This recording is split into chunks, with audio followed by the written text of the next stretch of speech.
Bonjour tout le monde, voici un problème du concours de l'Association mathématique du Québec niveau collégial année 2017. C'est la question 1, un rêve olympique. Simon fait un rêve étrange. Le Conseil planétaire avait décidé de séparer l'Amérique du Nord et l'Amérique du Sud en deux continents distincts. Le Comité international olympique en avait alors profité pour remodeler le logo olympique où les 5 anneaux colorés furent remplacés par 6 disques colorés. Ils optèrent pour une figure où les 6 disques de même taille ont leur centre sur un même cercle et où chaque disque est tangent avec ses deux voisins.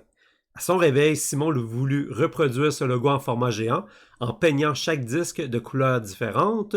Si le cercle qui passe par le centre des 6 disques a un rayon de 1 mètre, trouvez quelle sera la surface totale des disques à peindre. Comme d'habitude, je vous encourage à faire pause, à tenter le problème par vous-même. Et de notre côté, on poursuit. Pour commencer, bien, le schéma ici, là, il était donné avec le problème. Donc, on a ici le nouveau logo avec les 6 disques. On va prendre le temps d'agrandir ça.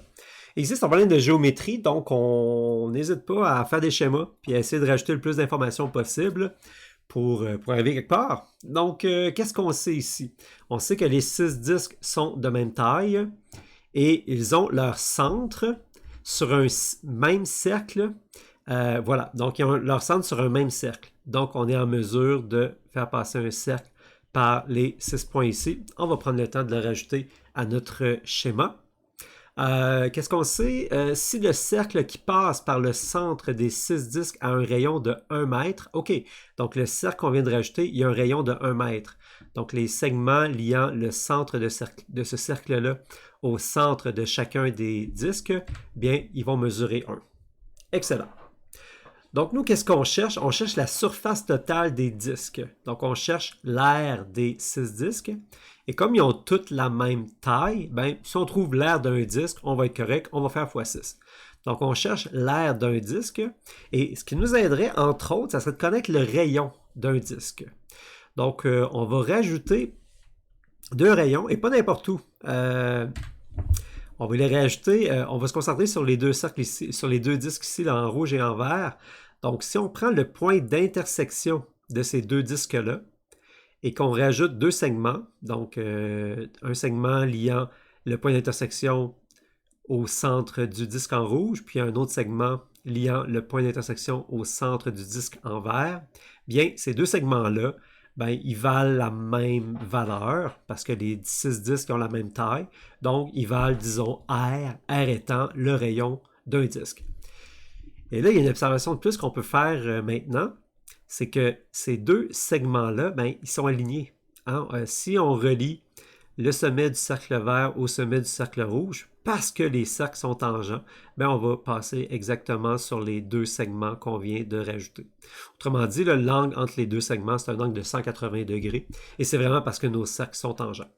Donc, on a vraiment un segment ici. On peut voir ça comme un seul segment de longueur 2R. Excellent! Quoi d'autre? Quelle information on peut rajouter ici? Bien, ça pourrait être intéressant de connaître l'angle du triangle suivant. Et une observation, bien, l'angle d'un cercle complet, c'est 360 degrés. Et ici, on a 6 angles qui ont chacun la même valeur. Donc, chaque angle va valoir 360 divisé en 6, 60 degrés. Donc, l'angle ici vaut 60 degrés.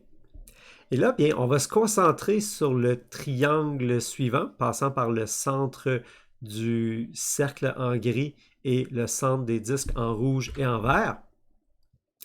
Et on aimerait poursuivre notre exploration de ce triangle-là. Essayer de voir s'il n'y aurait pas quelque chose qui nous permettrait de trouver la valeur des rayons.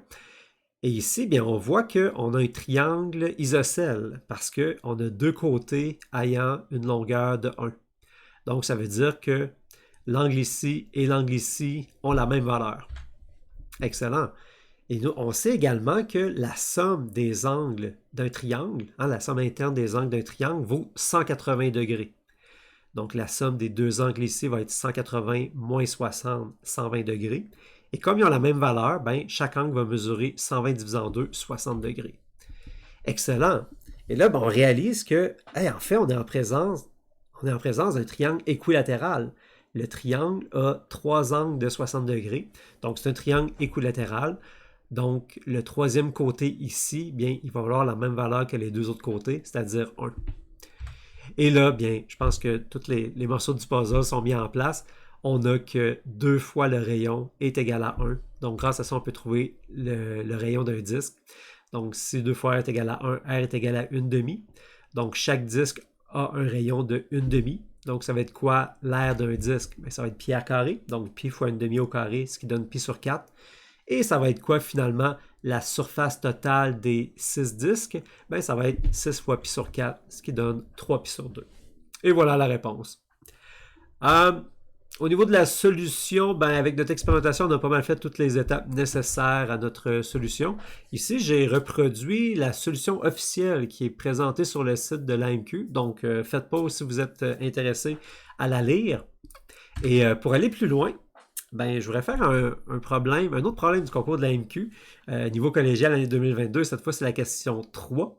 Les 3 cercles de Benoît. Et j'ai produit une vidéo là, sur ce problème-là. Vous pouvez la consulter, le lien est dans la description. Et puis, les idées qu'on a utilisées pour résoudre le problème qu'on vient de résoudre, ben, il y a des idées similaires qui se retrouvent également dans la résolution de ce problème-là. Donc voilà. Donc, quelqu'un qui aurait déjà travaillé avec ce problème-là, ben, peut-être que la construction qu'on a effectuée lui serait venue plus naturellement.